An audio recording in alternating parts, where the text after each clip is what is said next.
welcome to another week of It's in the Cards.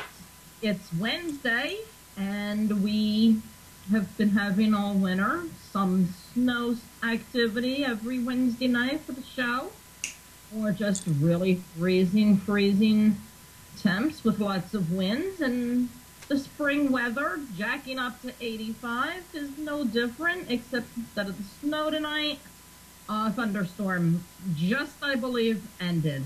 So hopefully it is out of here in time for the show. It started about an hour ago, and I see it in the far distance. So if there's any kind of light activity behind me through the window, that's what's going on there, so you know. We'll be doing readings this evening. Last week we didn't. I don't always do them. So, you know, you can call in for that. You'll get a tag team reading from me and my special guest this evening, who is MArcy Currier. She is a certified tarot. I forget what level she's at, and I certified her too. She does go into the Omega, and she teaches. And she does her classes also through the telephone, so you don't have to be in the area of New York where she's located in order to join in her classes. And she does all kinds of things. She goes around lecturing. She's also Reiki. She does. So we're going to be talking this evening mostly about the tarot, unless anybody comes up with any questions with any of the other things she does that you want to ask her about. That is fine as well to do. I'm going to waste no more time and bring on MArcy. Hi. Hi, Misha. How are you? I'm so good. Thanks for having me on. I'm excited to be here. I'm so thrilled that you were able to join me and come on. Thank you so much. So, before we get started, people that are new to the show or new to you, let's just give them a brief history on you and how you got started in everything that you do. Okay. So I think it's officially, we're moving into 11 years that I've been, since I was first really introduced to the tarot. You know, it all started with a single reading that led to a couple more readings, that led to private lessons, that led to classes. And then, you know, when you first start reading, it starts slowly and then it picks up. And then for me, it was people saying, like, you're really good at this, you know, you should do this. And then that's how I began doing it more frequently. And then in 2007, I went to live and work at Omega Institute. And the following year, they hired me to teach tarot there to the staff members. And then it's been a blur since then, really. But as you kind of mentioned, the thing that I spend a lot of my time doing is using tarot for healing. And combining my kind of healer nature with what I know about the cards and the way that I work with the cards. And you've developed some really cool techniques with that. Yeah, and it's funny, even to say that I developed the techniques is like flattering, but doesn't feel that way to me. What happens for me is very often I will kind of blink my eyes and suddenly we'll have an entire system or series or understanding of a whole segment that's just suddenly there. So it's like an instant download. And then, of course, I have to do the work to like sort out what that all means and kind of like decompressing a zip file. Right. And so, you know, that's the work, but it's definitely not me putting anything together. The cards just will kind of almost like, it feels like I get nudged and then they go, here, you could try this with everybody. They have a mind of their own. Yeah, absolutely.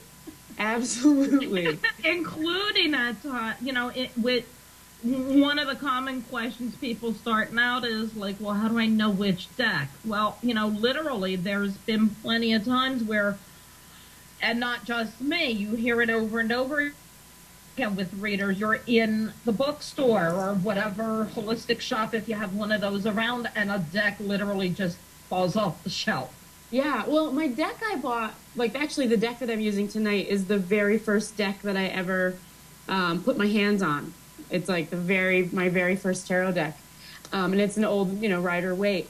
But how I got started with all of this, before I became a healer or even interested in healing, I got a series of books that came to my door unsolicited. So I had, actually what happened is my mom called up and said, oh, your books came in the mail.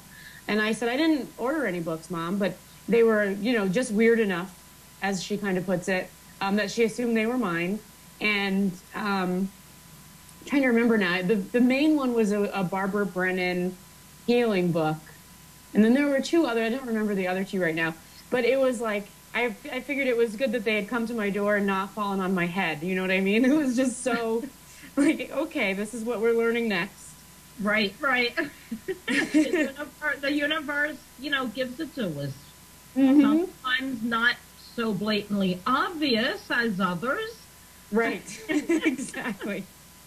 I think the other day I looked around and I had just, various decks out, and, I'm working on my own deck, and I looked and like just the way things had kind of fallen, there were temperance cards showing up everywhere. In like every room of my house was a temperance card kind of on the top of the deck. So I took that message to heart and kind of was like, I'm going to take it easy for a couple days. Yeah, or that's the next one for you to work on. Mm-hmm. That's what you call getting hit with the old 2x4. When they have to get really obvious with it. Uh-huh. And that's what I think is really fun about knowing other tarot readers and talking to other tarot readers, is we all know what that's like. Mm-hmm. Like, we all know that, we've had that experience of getting knocked down by the cards. Yeah. It takes another reader to get it. Yeah, full, absolutely. And it's full meaning and full understanding and that aha moment. Yeah. And I think you had mentioned I do travel a little bit, and I was recently in Austin with Arwen Lynch. She let me teach at her meetup, and it had been a really long time since I've been in a group of tarot readers. I think the last time was last year at the Reader Studio, really. Right. And it was like coming home. It was so nice. It was so comfortable to be kind of just among people that have that one thing in common, Yes. And I hadn't had that in so long. It was really great. Yeah, we tend to, for the most part, I think the majority of us tend to almost be like secluded. Yeah. As far as that goes, because if you're as involved with it as you and I are, we don't have people that involved in it. You might have people that just mess around with it or have a deck, and that's interesting, but not to the depth and degree. And that was one of the things going to the Reader Studio. That was my very first time even traveling by myself, let alone in a group of just like minds. And it was an experience. That alone is worth going to one of the events. Yeah. I'm hoping to make it down there. I might not be able to make it for the whole conference, but I'm hoping to stop in and hang out and just say hi to my friends. Right. You're not going for the whole thing this year? No, my son I have a conflict with my son's activities, so I don't think I'm going to be able to make it to the whole event. But I'm still working on it. It's not out of the question. So we'll see what happens. We have a question in the chat room already. Oh, great. And they're wondering if you feel there's a relationship between art and the tarot. Yeah, absolutely. Let's see. What's coming to me now to talk about, I mean, it's kind of like there's an infinite overlap, really. But a couple things. I think one is they both help to facilitate a communication with the unconscious. They both have, and I mean that you can't separate tarot from the fact that it is art, that it, we're looking at pictures. But beyond that, it's really like a way to get unstuck. And for me, I use them both in that way. I actually have a healing modality that I do that is just me doing artwork for another person to help get the energy moving. So I think in that way, just they're inseparable. The fact that it helps to bring something out that would otherwise be locked in. Where I was actually at a seminar this morning, and there was a woman, we were talking about communication and storytelling, and a lady brought up that when she was little, she kind of had, was sitting around wondering, how did people think before they had words? And her, the realization that she had in her young mind was, oh, they must think in pictures. And there is something that's more primal, that's pre-lingual, pre-language, about the image. So, yeah. So, I mean, I love that. And when I read, I love to have people just look at the card and tell me what they see happening in the card. Because you can get so much out of that. And even, you look back, like you said, ancient times, the hieroglyphics, the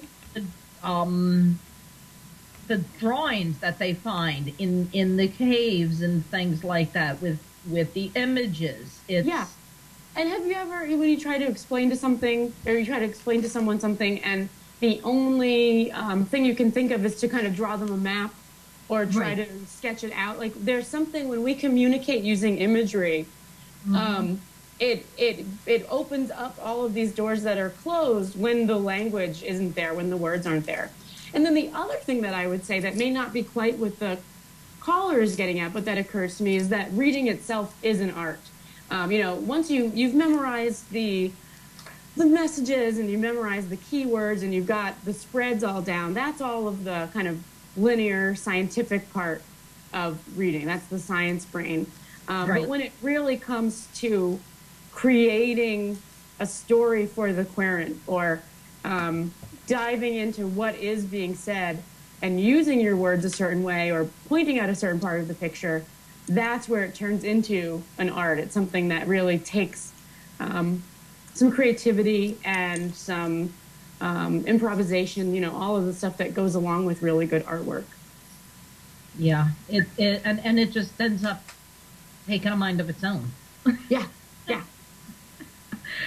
Goes all kinds of directions. It's being mentioned in the chat room too that along with images, smells are very powerful. And yes, absolutely. When I first learned energy healing, I think my teacher was really great, because what she talked about is we have all ways of getting information. And so the thing that she would always say, this is not my line, this is hers, is you can think it, you can know it, you can see it, you can hear it, you can feel it, you can taste it, you can touch it, you can smell it. And she would just say that every time, just to remind us that whatever way that we were getting information was appropriate and was like a possible way, it was a vehicle for receiving that information. And I'm glad that the person brought up smell. Growing up in my family, I've known in my family for my sense of smell. Until my son was born, I was like the weird one who would get like there was just a lot of teasing around, oh, Marcy smells everything. And my son has an equally powerful sense of smell.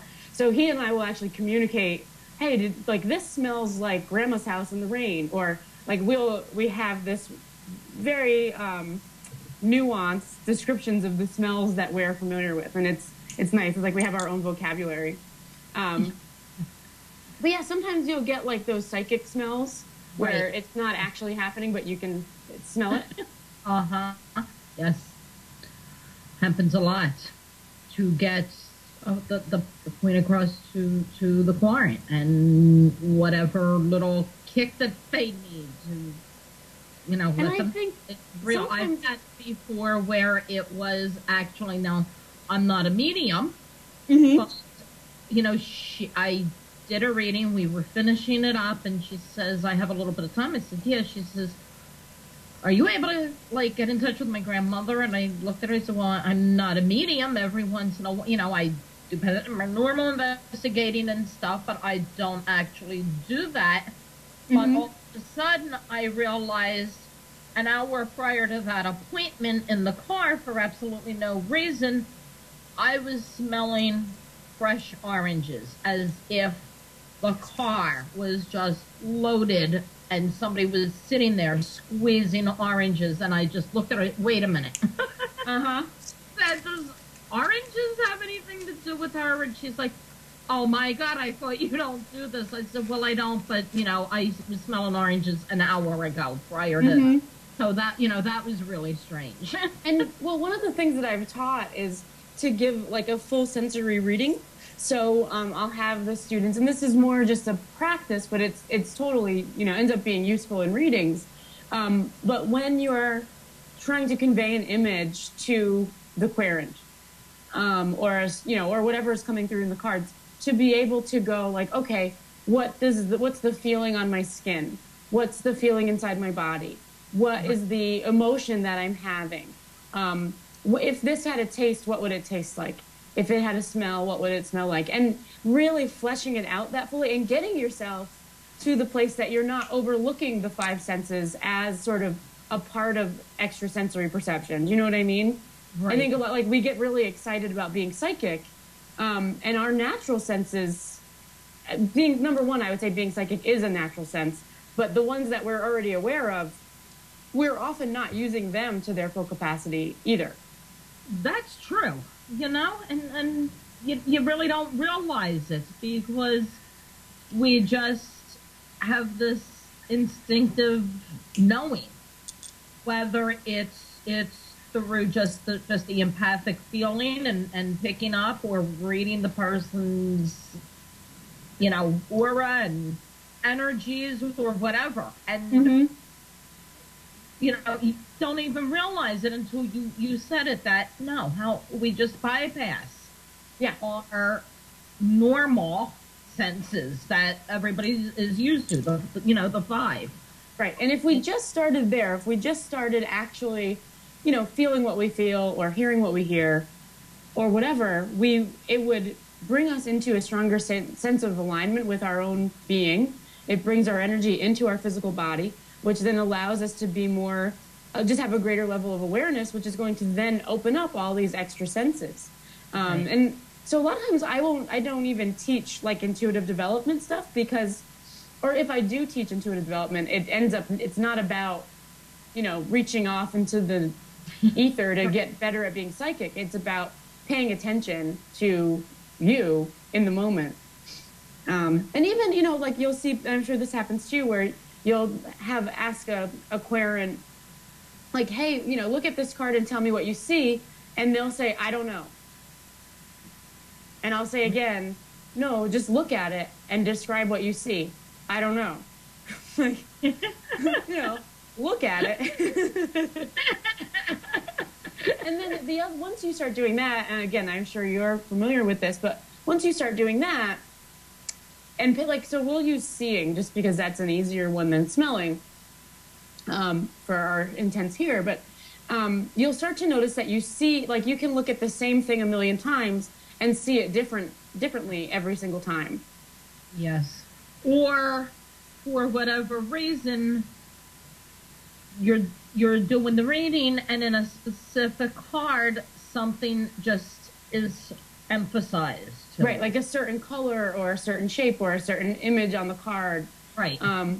Yeah, exactly. And so that's just visual. That's nothing special, really. I mean, all of it's miraculous, but it's not like this special thing. Like, for instance, I have my cards in front of me, and I'm looking at them, and in every one, the thing I'm noticing is the background.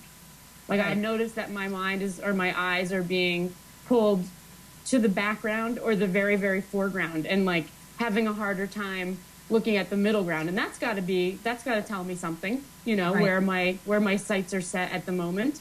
Well, I was going through one as well, and the one that I ended up pulling out is the Three of Cups. So, for instance, Marcy's pointing out, the background gets her attention at the moment. For somebody else, it might be the cups up in the air. Is that what you're saying? Is that what the red cloak? So what happens if you look at a few of them? See if try looking at a couple other cards kind of quickly and see what if there's a pattern to what you're noticing. Right. So instead of the individual card, what's the pattern that you're seeing? And I'm interested if there are any, people in the audience that are have their cards out with them. It's kind of a neat exercise because it's one that we don't always spend time with. And I had the Three of Cups out, so then the other two randomly pulled ended up being the Two of Pentacles and the Seven of Cups. So, oddly enough, one might think the Cups because it's on two out of the three cards. But what is standing out to me for whatever reason right now, which never has before, is up. Yeah, pretty exactly. Isn't that neat? The pentacle that's up in the air, the cups, Three of Cups that are up in the air, the higher cups that are up in the air with the Seven of Cups. So I have an idea now. Let's now shuffle our decks, and we're going to pull a card that will tell us more about why we're noticing the thing that we're noticing, and what let's just one card to kind of give us information about the thing that we're noticing. What should I know about the background? What do you need to know about up? What do I need to know about up?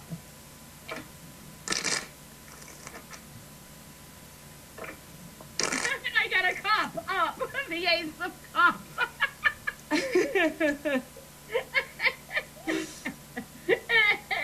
With the water coming up and then going down, and the dove up. Oh, nice.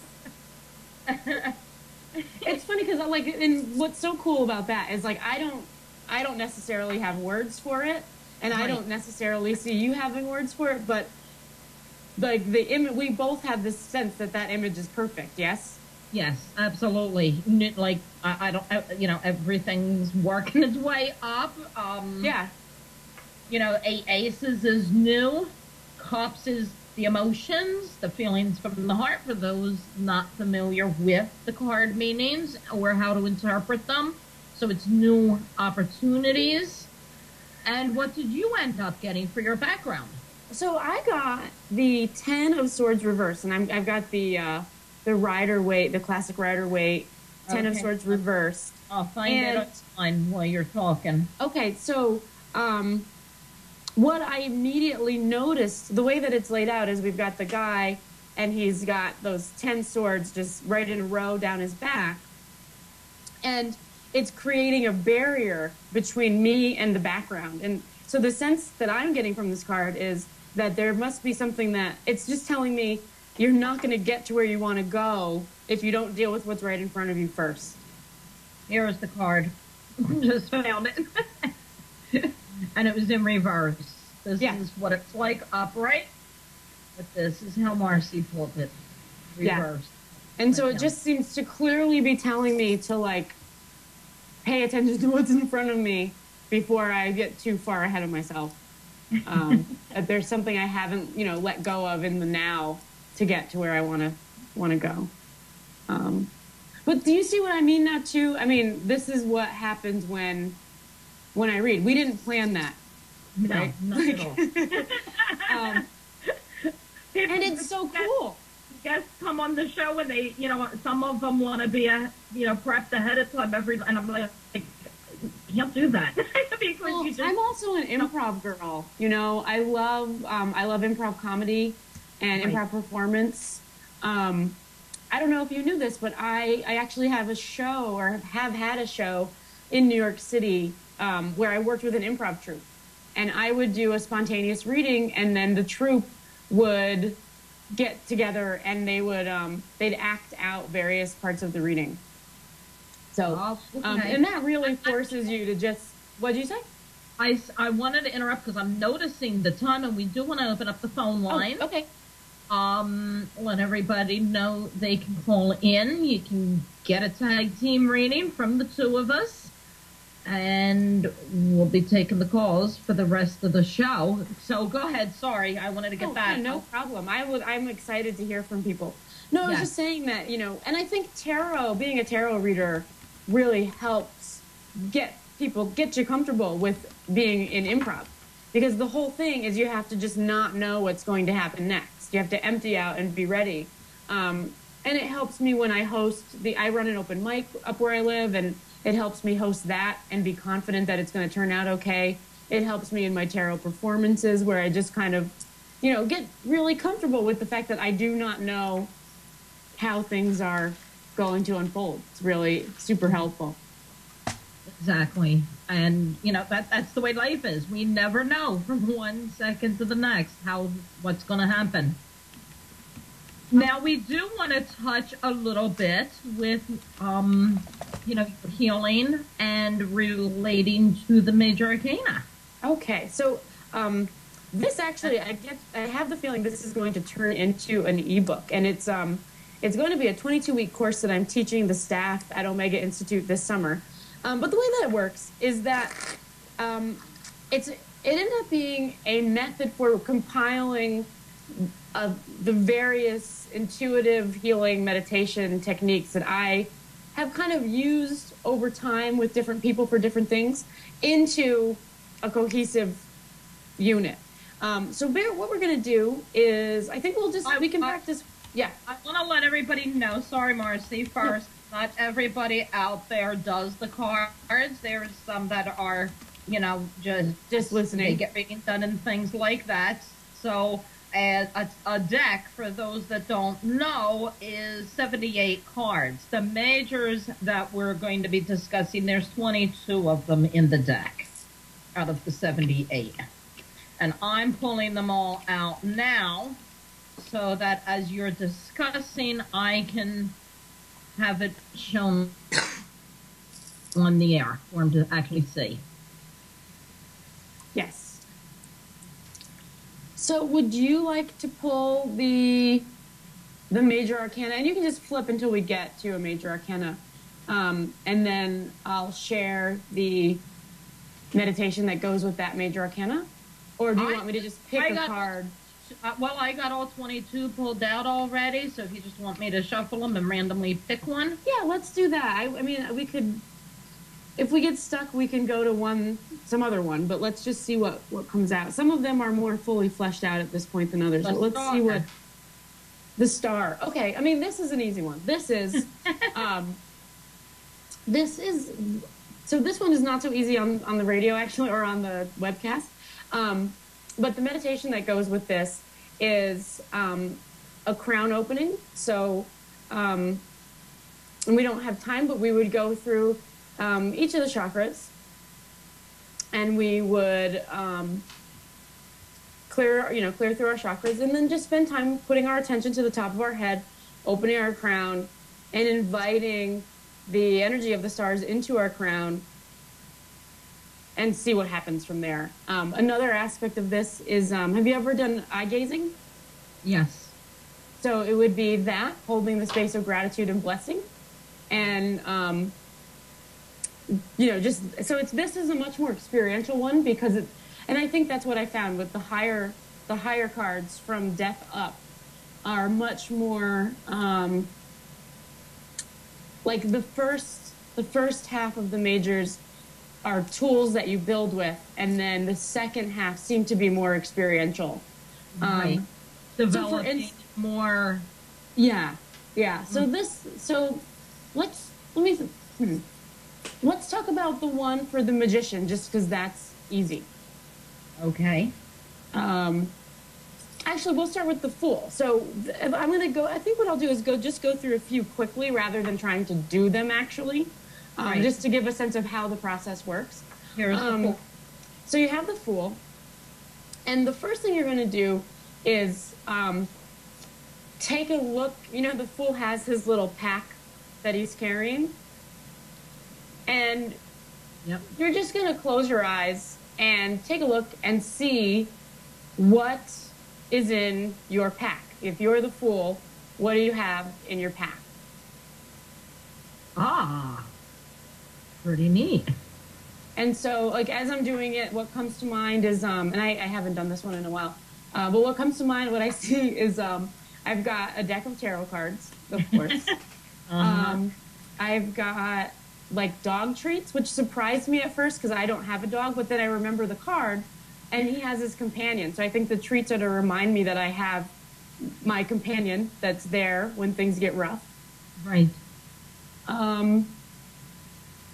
You know, I have enough food and sustenance. And that seems to be, and some seeds. I have a packet of seeds in that pack. For whatever reason, it must be because, you know, healing stones and crystals popped into mine. Nice. So I thought maybe, you know, with your healing and Reiki and things, that was going to be yours. I guess that's mine. That might be yours, yeah. And, you know, it's the size and shape of the pouch. That's kind of equivalent to the kind of pouch, tarot bags we use for the cards, along with anybody that carries the healing stones and things around with them. Perfect. So, and of course, these end up being slightly different when you're in an altered state, when you're in a group where everybody's in an altered state. You know, the information comes through differently, but you get, you know, the gist of that. And then in a similar way, if we were to do, you know, for instance, the magician, it's what are the 4 tools? What gift does each of the 4 elements have to you? And we would go and we visit the element of earth and see what the earth is giving us. And so I'm seeing a tree. And I, you know, can look, and then what I'm getting is like, that tree provides me with shade and a place to climb up and, you know, just all of the food that comes out of it, and it protects me from the rain. So it's one tree doing all of these different things. I'm interrupting a minute, Marcy, just because I don't go too far for people that, again, don't know. Why you're saying the 4 elements. The tarot deck is cups, pentacles, swords, and wands, which represents the 4 elements. The pentacles is earth, the cups is water, swords is air, and the wands is fire, just so everybody knows. So they're laid out right here on his table, as you can see in the card. Yeah. So, so they're all like, you know, hour-long or so meditations, and they can be done one-on-one, or they can be done in a group. So I think it's going to be fun. I mean, it's one of those things you never know what it's going to turn into when those ideas just pop in and download that way.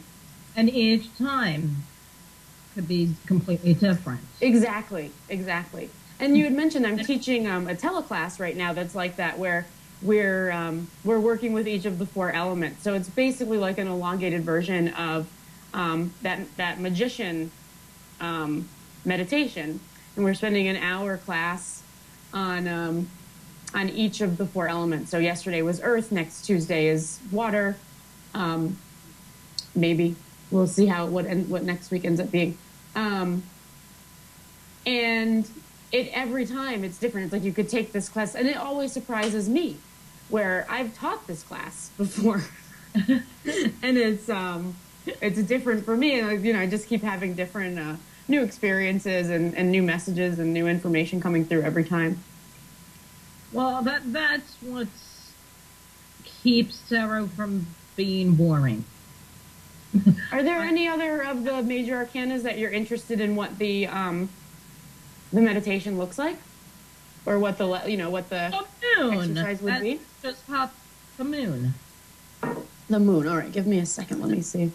The moon, for those not knowing the cards, the moon, the general meaning, if you have to give one, would be secrets, the unknowing, things that are being hidden and maybe covered up are going to be revealed and come out and be made known. A lot of times when this card comes out for me with a reading, it's because the quadrant feels with a situation or a specific person, something's off, Skelter. Something's not quite right, but they can't put their finger on it. You know something's wrong. And that's usually when the moon comes out, when it's a big something's the matter, you're right on, and it's a big thing, and it's about ready to be revealed. So yeah. Is there something? There are a few different pieces to this one. And one is that, you know, in the moon card, it shows a domesticated dog on one side and a wolf or a coyote or a wild dog on the other.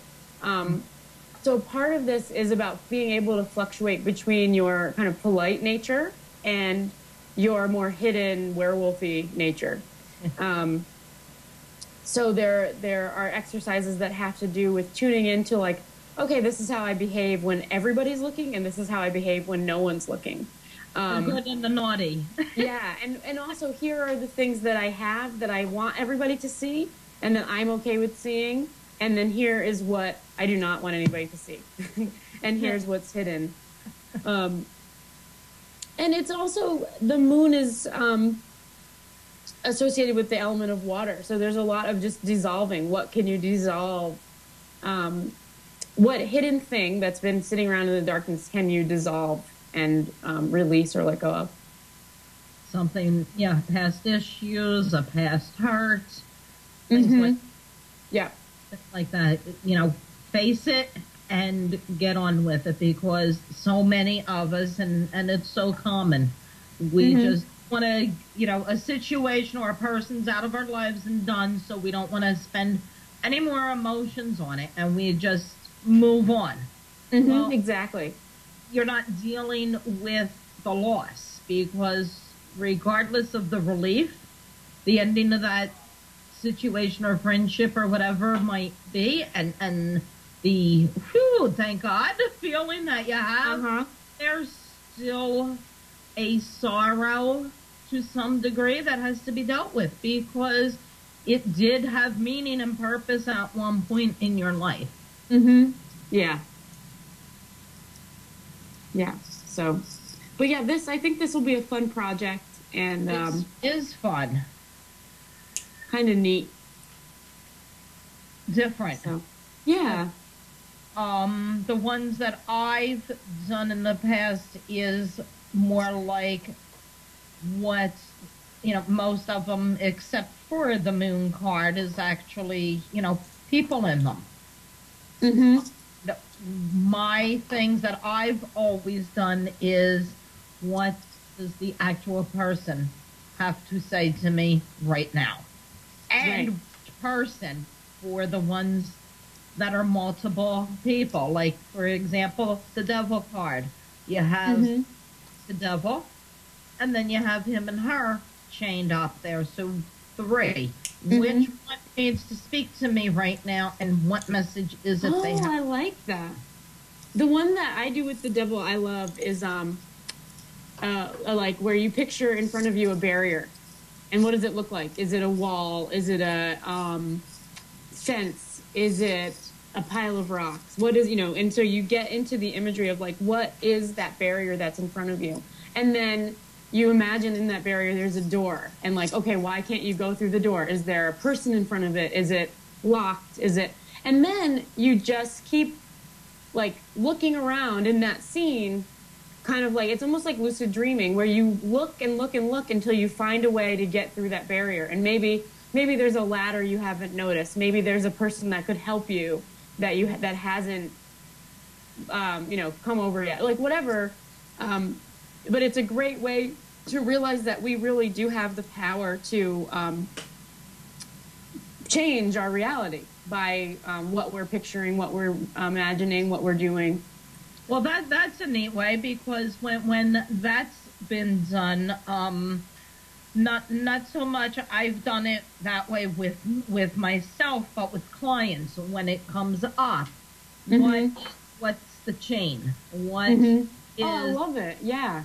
What is binding you and tying you in this spot that you are currently in. Why are you chained there? Not necessarily, you know, the most common thing lots of times, but not, you know, it's more, it used to be 90% of the time it meant somebody in the person's life's an addict to something. And that doesn't always mean drugs or alcohol. It can mean sex, it can mean an inappropriate relationship, the, you know, the overabundant, the attraction, or it could be money, it could be a workaholic, a million things an addict can be. But more so beyond that is you're stuck. They're feeling stuck, okay? Because, say, relationships, the most common one, a breakup, an ex. What is keeping you stuck? It's not the fact that the relationship ended. What is the actual chain? Yeah, exactly. And get the I like key that. and unlock the lock.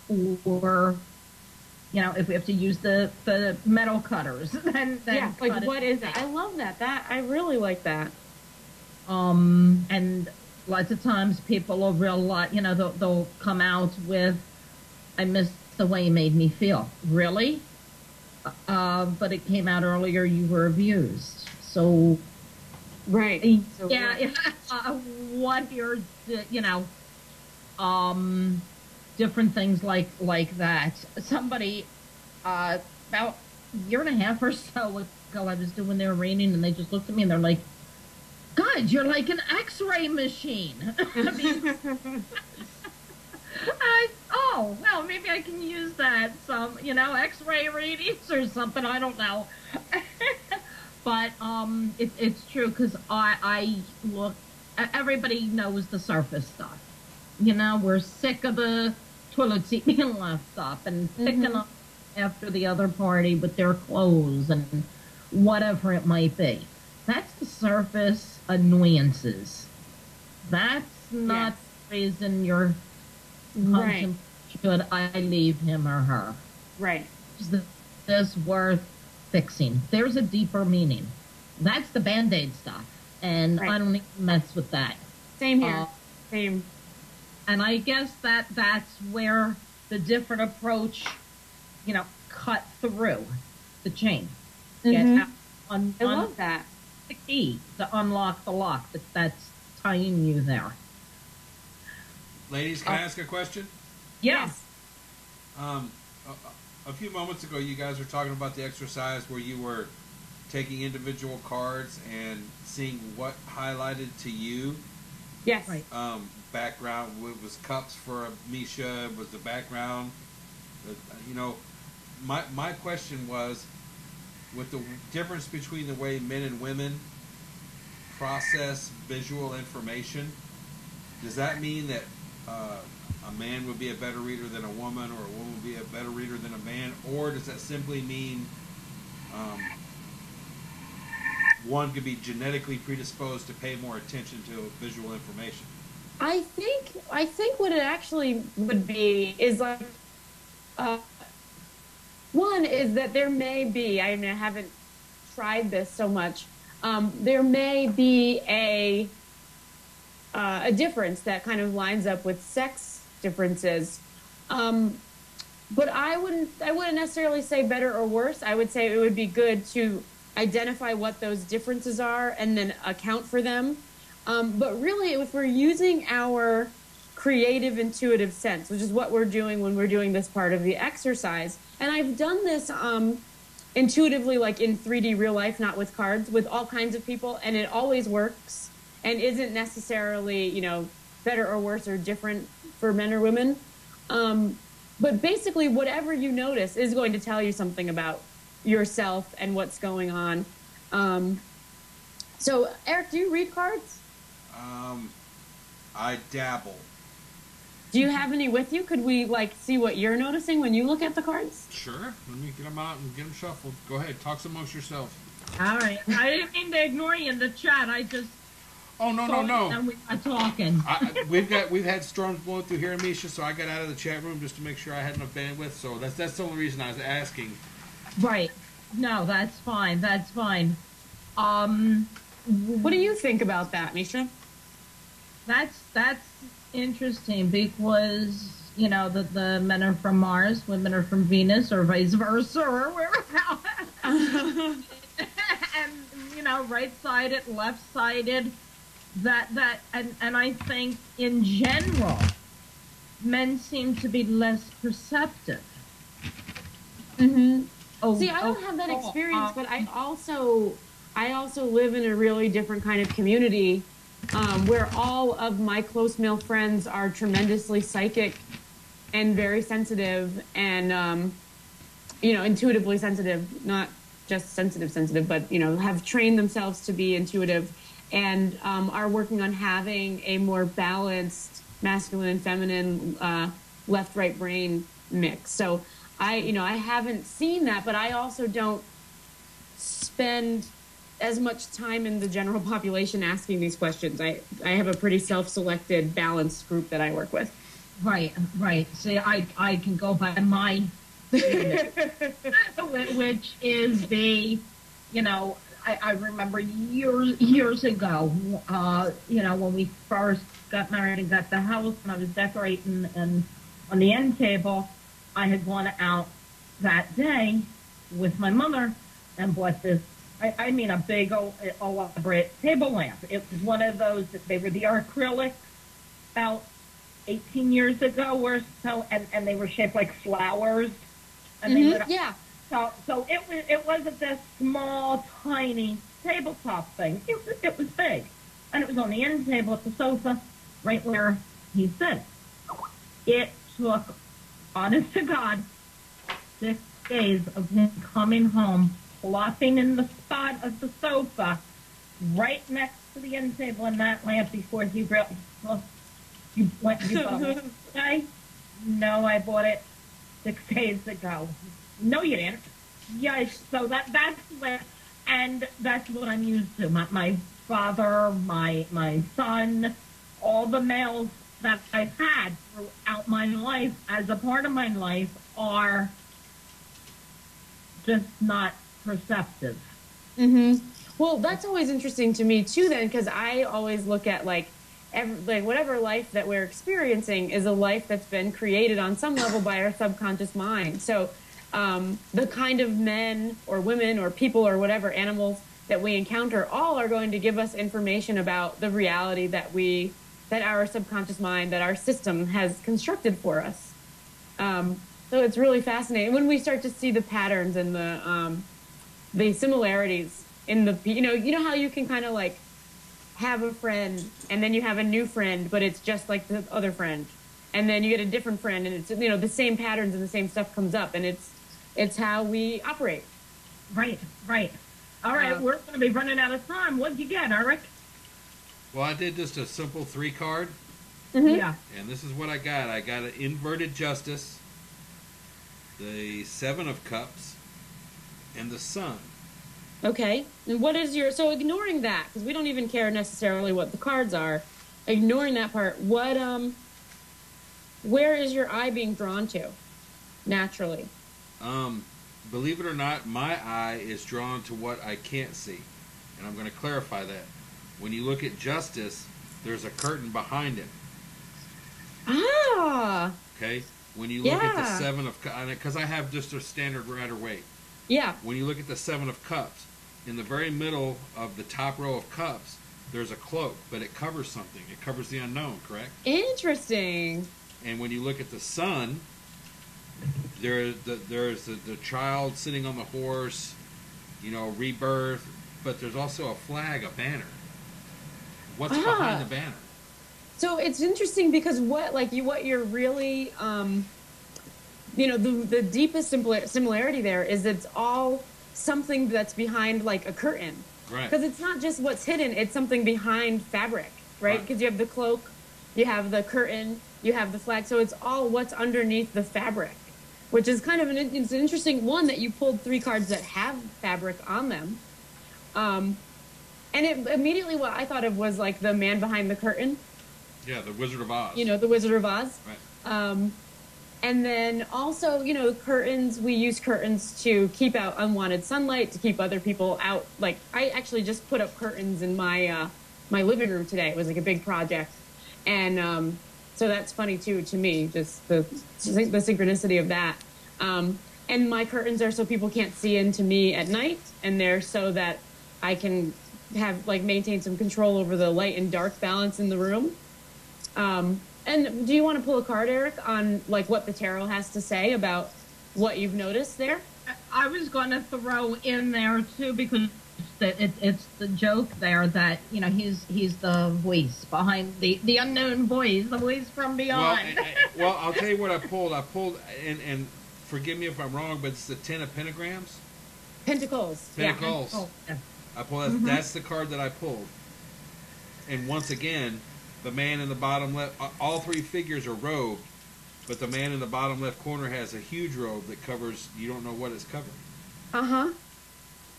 What do you think, Misha? Do you want to field that one? I have some ideas, but I'm really interested in what you think, Misha.